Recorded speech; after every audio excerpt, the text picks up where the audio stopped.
segments would be recorded. So I'm recording as well. So. Right now. Okay.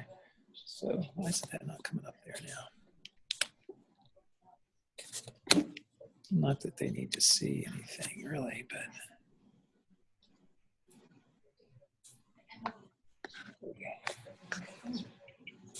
All right.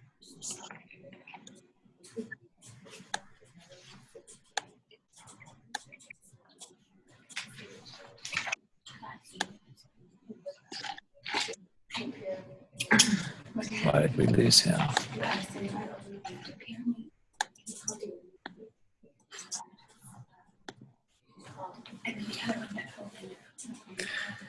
Hey, Richard. Yes, sir. You still hear us? Okay. Yep. We've lost your picture here. It says your meeting should start in a few seconds, but it did that before and eventually came back. So.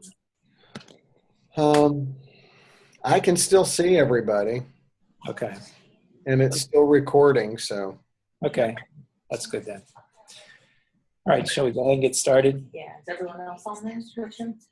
Richard, is everybody else on there? There's a bunch of smiling faces staring at me. Because we can't see them, so you'll have to let us know. I can see them. Okay. Okay, so we're going to go ahead and pick up with our next 40-minute section and start covering the details about how to develop a presentation. So there were some slides linked for you with voiceover to listen to and a few articles as well. So we're going to kind of take a little bit of time and hit on some of the big points that Nicole Slater went over. She was our fellow the past few years and worked on this program. And so that's a slide set that she had developed in terms of how to prepare a presentation. So we're going to hit the highlights, go through some of the articles, and kind of get your thoughts on things as well.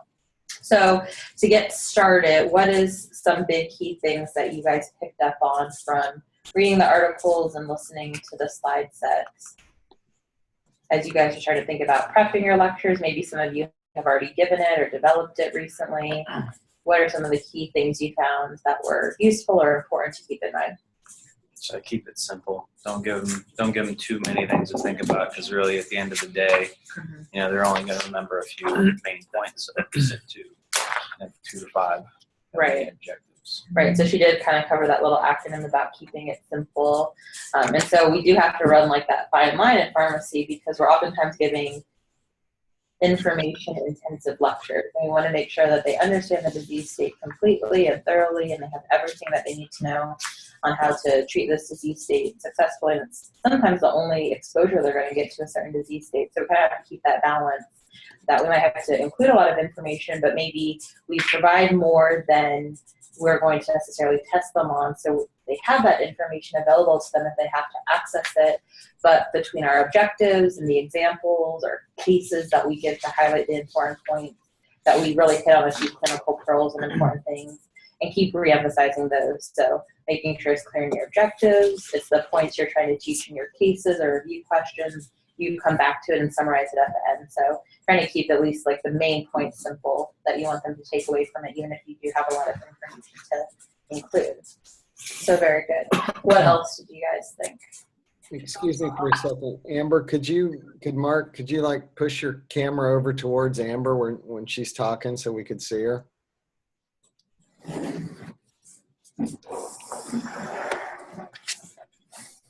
right. Other thoughts? I was going to say it's also helpful to have like visuals or pictures or diagrams to help explain concepts, but it's also important to explain what the diagram is showing and not just go, oh, it's self-explanatory, this is, you know, kidney, but what exactly in this picture do I have to know, or what's my attention going to? So that was something I caught there too. Very good. So one of the comments here was about using pictures and diagrams that they can help get across a lot of information, but in a summarized format.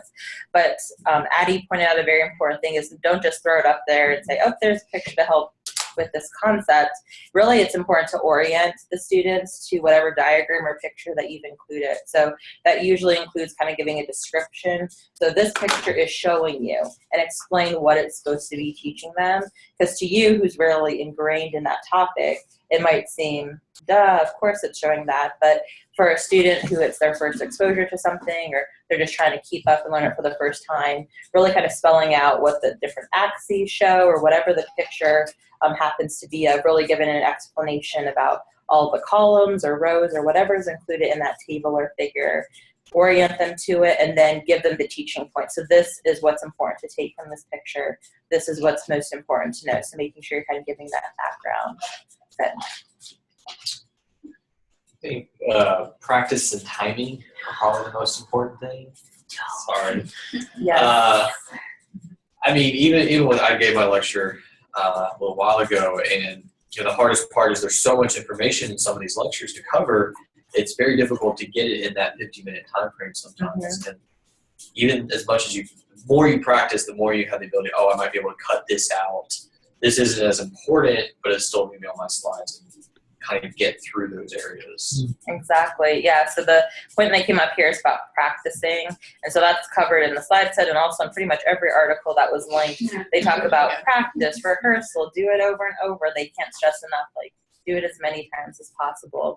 And that's exactly the reason why, is because the more you practice, the more confident and confident you are in that information, then you can start to deal with any issues that come up. If there's a technology issue and you start late, and so you have to summarize more quickly, you know, what are my most important teaching points, or where do I get a little bit wordy and maybe I can just make that more succinct.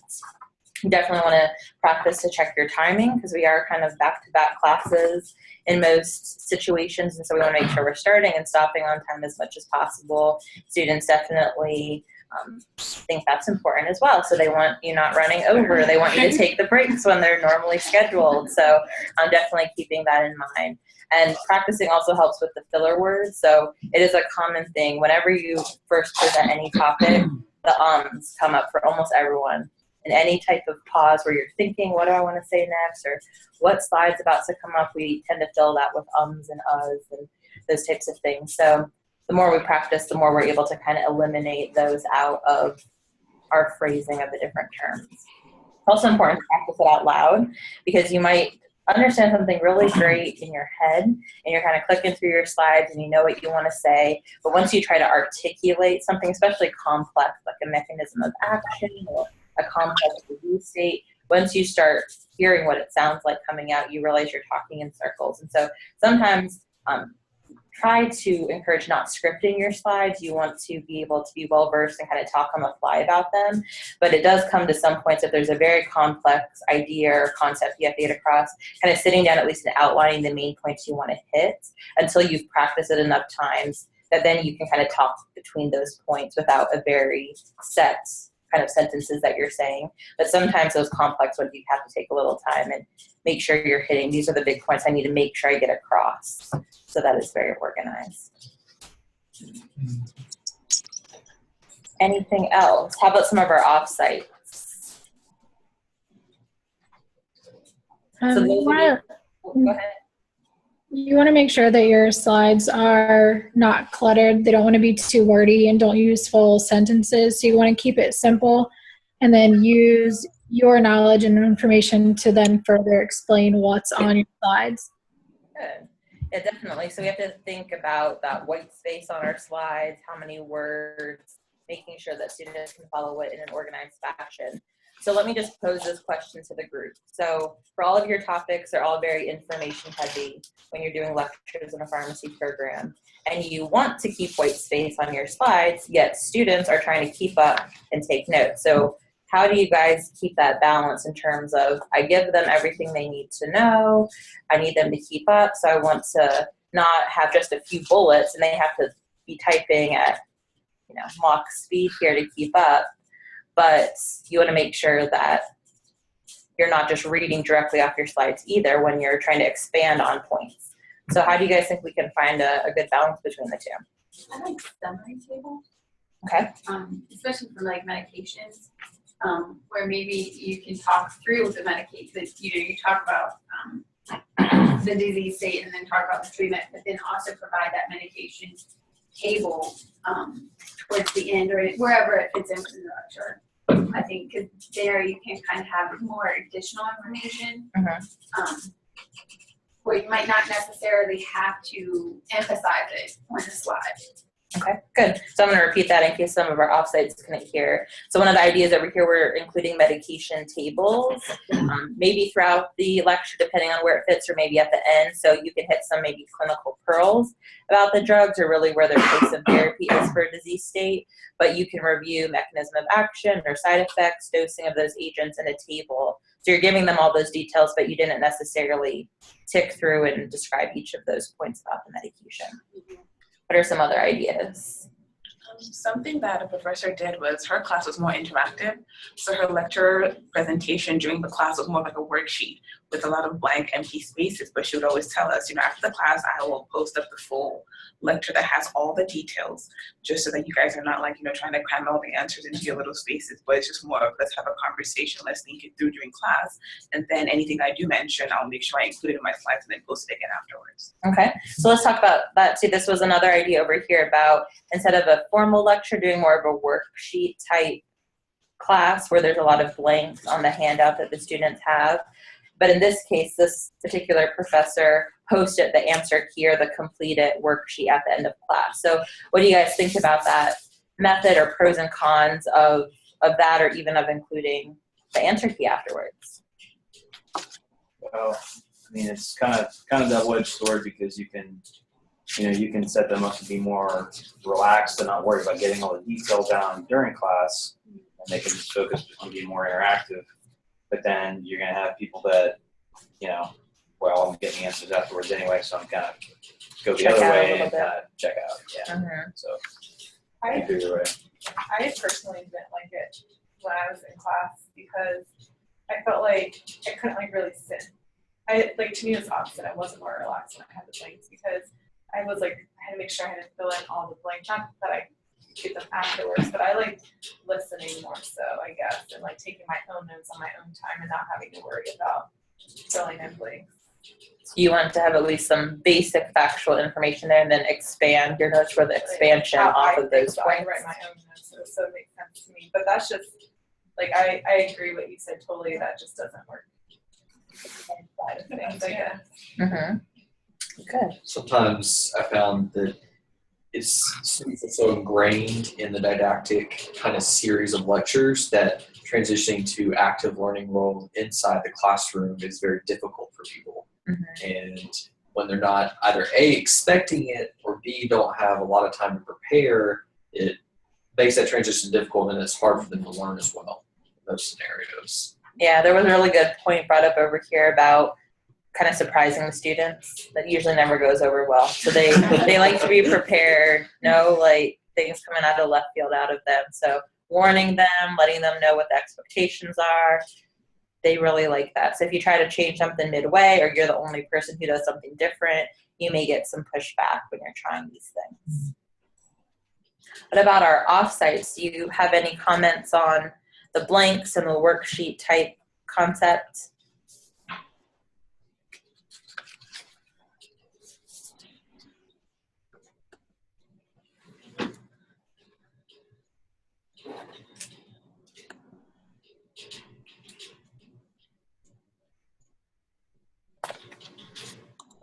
I'll wait till I get an answer.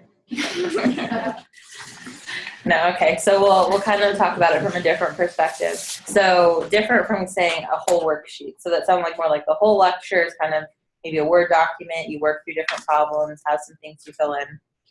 What about the alternative of kind of meeting in the middle? You have a lecture, but you only have a few blanks kind of scattered throughout the slides. Maybe you leave some key points, like normally you would have bolded the sentence or a certain concept for the students. Instead, you leave those blank. Your slide set has the answer, but the students are blank, so they have to kind of tune in, or maybe you do something to draw attention to those points, and then they're only sporadic throughout the lecture versus complete blank slides or a blank worksheet to work from. What do we think about that idea? It's a good medium. Good medium. Active learning questions too, or teaching pieces within to kind of summarize what you just went through. It's helpful to pull everyone back to the main points. Yes, definitely. So they brought up here about definitely including active learning, and that's a big thing that was covered in some of the articles, is making sure you have examples to help stress those points. So those big key things you want them to get out of the lecture, present it to them, but then review it with them. Give them a chance to apply it in the way that you may need to have them do it in practice, or that they're going to be expected to do on a quiz or an exam. So they're kind of practicing the way they're going to play later.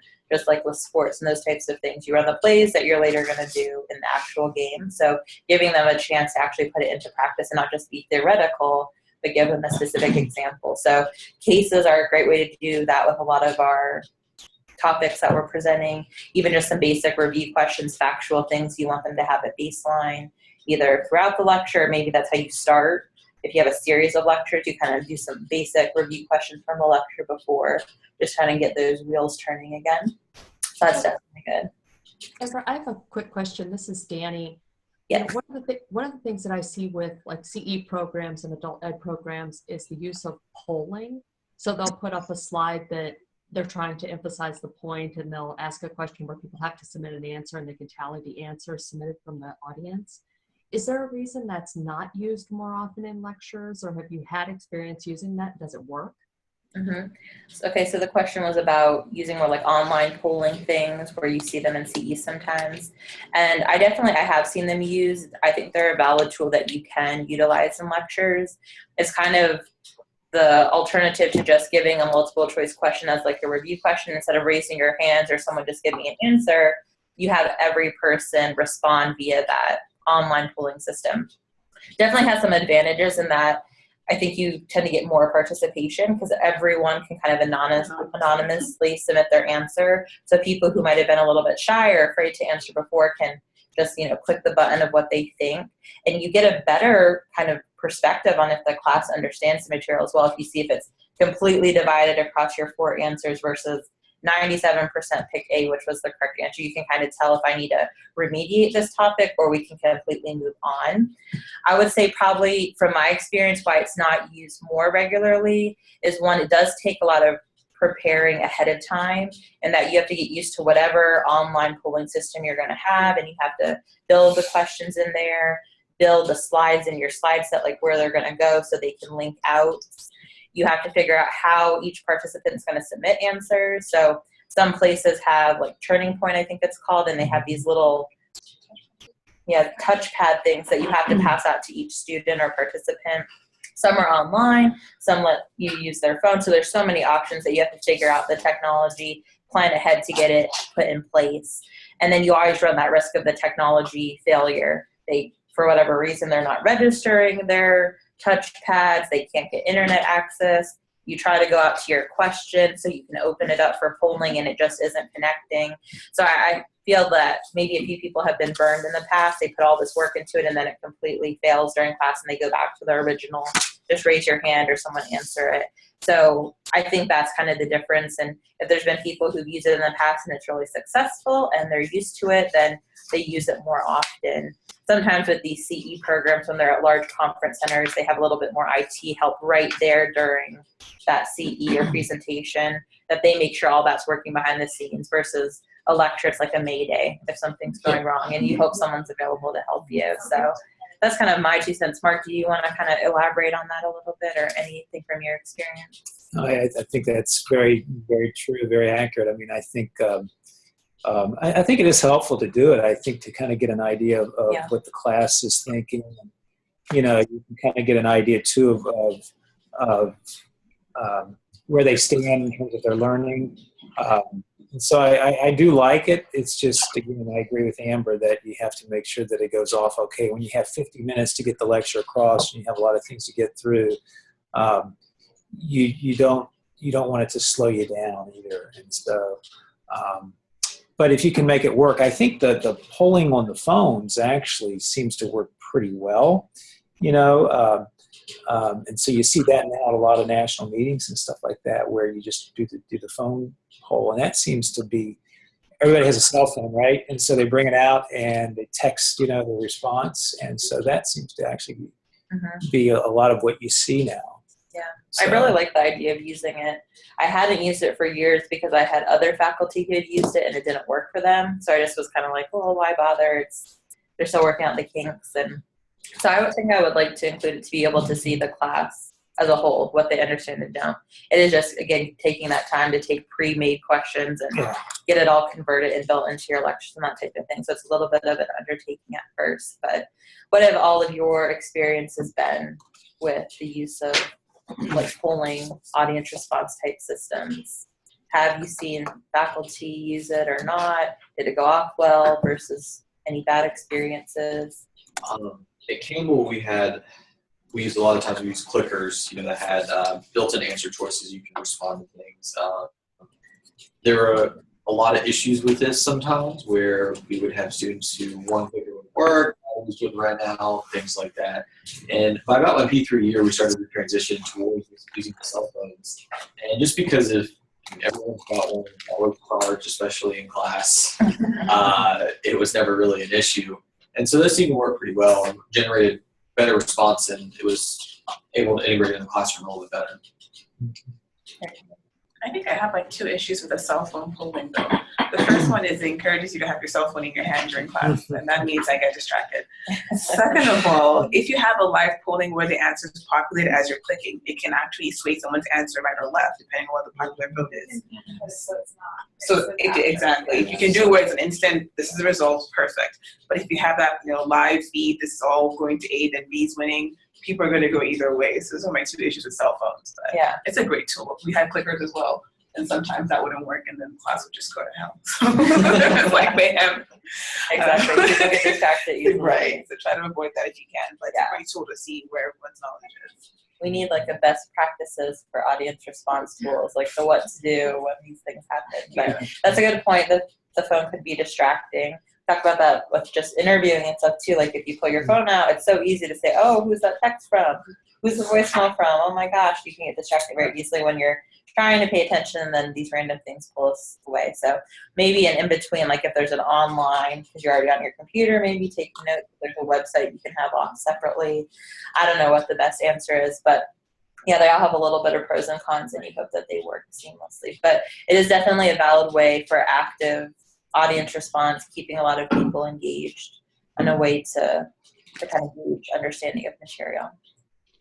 You've even seen some old school ways where, they'll actually have cards at meetings and stuff like that too. And honestly, that, you don't get the responses, you don't see exactly, but you can at least look out and see how many said, A or B or C or something like that.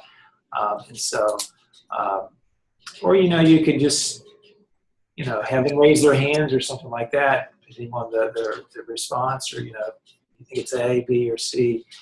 I don't think they're quite as effective usually because a lot of students don't vote, or a lot of participants don't vote, or something like that. But you could, if you don't have the high-tech way to do that, you could still do something more interactive like that and feel, like the class is a little bit more engaged. So. Yeah, thanks for addressing that point. I think it's just funny because I noticed students are far more willing to text than they are to raise their hand. You can also, I know it's cool everywhere, but that's one of the main ones. You can also do it not just from your phone, but like online too. And just like reply online, and there's free text answers as well.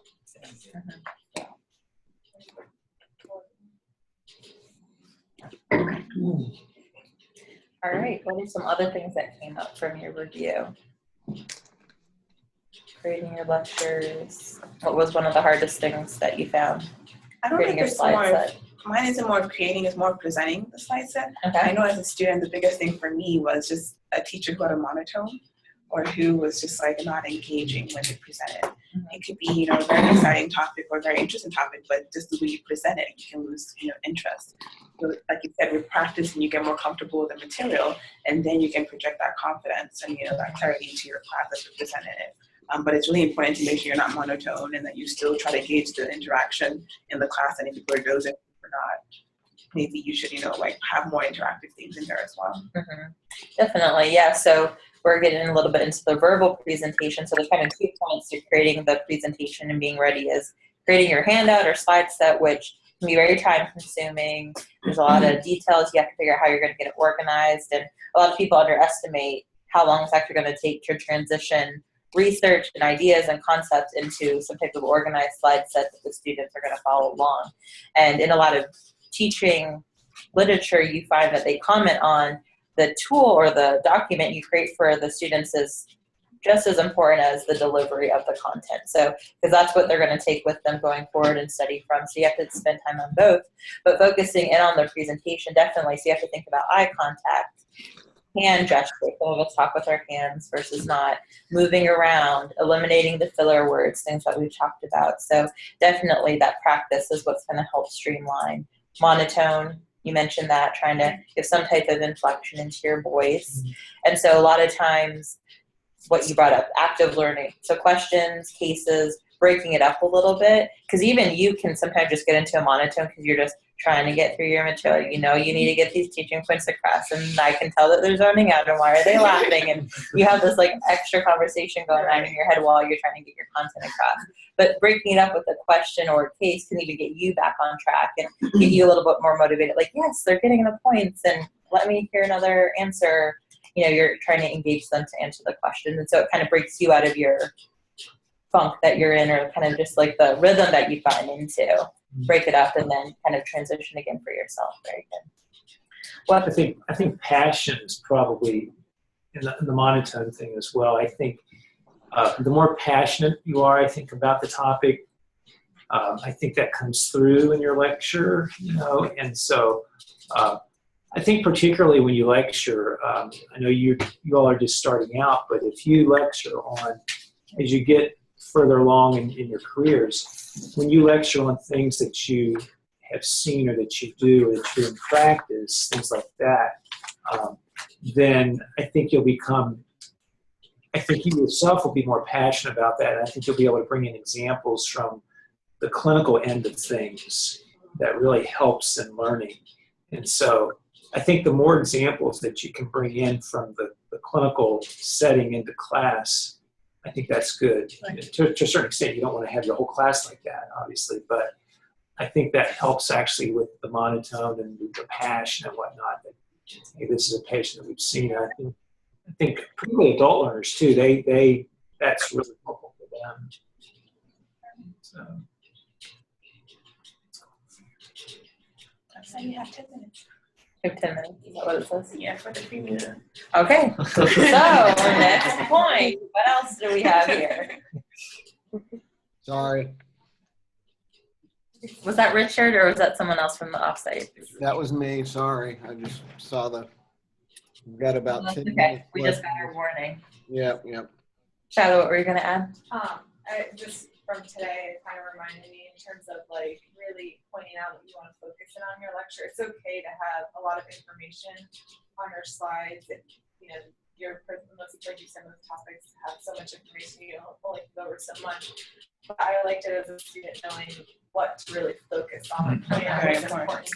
You still are doing some of the work for us and like presenting information that's important, and then also giving us references if we want to look additional information up. But I really like that, like pointing out the high things. That reminded me today when I was talking to all my slides. Like I really didn't know how to work that out until you kind of showed me what you were talking about. Good. So yeah, the point that was brought up here is about you may present a lot of information or provide a lot of information, but trying to really work at how do I pull out the most important pieces out of this section or out of a specific slide versus giving every detail that you could ever give about something versus then going back at least and narrowing it down to, all right, here we just talked about this topic. Here's what I want you to really focus on as you're studying from here on out. So they've heard it, they're exposed to some of the information, but then you are going back and highlighting things. And that kind of comes back to one of the points in one of your articles where it talks about really reinforcing the main points that you want to go over. And it's where it's kind of focusing on your objectives, making sure your objectives are really highlighting those big points that you want them to study from and focus on from your lecture, making sure those objectives match up with your test questions so they're seeing the same things over and over again. And the little saying that they have is, tell them what you're going to tell them, tell it to them, and then tell them what you told them. So it's like that repetition, like here's what we're going to learn, let's learn it, here's an example, okay, here's what you should have got out of that, reinforce, ask you again. So Sometimes you feel like you're repeating all this repetition, but don't take that for granted in that it does feel like repetition to us. We've researched it, we know the topic, hopefully we've practiced it a lot, but if it's their first exposure to something, students need to hear things many times, and there's been research on how many times children need repetition on things. It's usually 20, 25 times of repetition from hearing it in their classroom, studying it on their own before they're actually competent in something or can easily recall it from memory. So you gotta hear it a lot. So don't be afraid to repeat yourself or re-emphasize, say it in a different way, do the picture, say it verbally. You have the auditory learners, the visual learners, a lot of things we can't like get up and do in the lecture setting, but trying to like hit on all those different learning styles. And then something else to add in terms of just delivery is just making sure you're not going through your slides too fast and you're not speaking too fast, which is my biggest issue. And to me, I'm speaking perfectly fine. But then when I start seeing faces of confused, I'm perfectly fine. I would just slow it down. So just making sure that, you're having enough time per slide to really explain your topics and that, you're getting your information out and they understand they're receiving it. And it's not like at lightning speed. And also that you're not too slow, therefore, going over the time limit. So just practicing that timing. Yeah. Remember how many minutes they said is kind of ideal? What's like a slide? How many minutes in a slide, basically?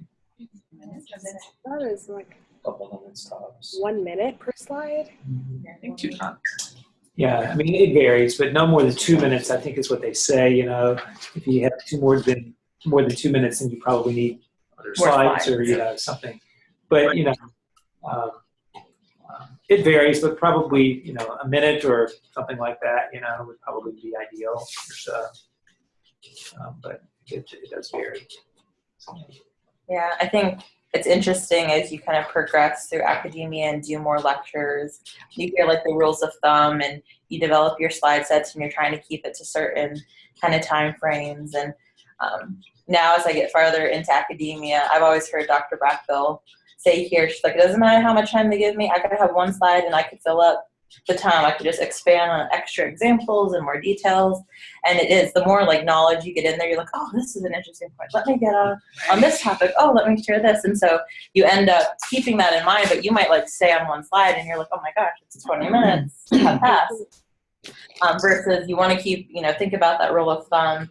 And then maybe you want to make more slides, and then students are always like, oh my gosh, you have 89 slides and this is only a 1 hour lecture. And so like you try to get that balance of I'm providing you the details versus how many notes are you willing to take kind of thing. So there's always this balance. And so you have to determine like what allows you to sleep well at night? How do you feel that you taught the material in the proper way and the proper detail versus, all right, I have less slides, you have to take more notes versus I have a lot of slides, but you don't have to take quite as many notes. So there's that balancing act, and it'll change over time based on how you kind of take into account all of that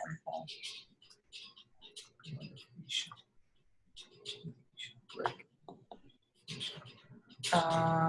I don't know how long ago that was. I guess it's about time. Richard, do you know how many minutes or seconds we have left? I know exactly how many. And we do have the option of hitting the reset button too, just like we did previously, if that would be best. How long do we have? 3 minutes and, 39 seconds, 37 seconds. Okay, so why don't we just take a quick break to hit reset for everyone. If you need a break, get drinks, use the restroom, and then we'll come back and just discuss a little bit more, a few more details.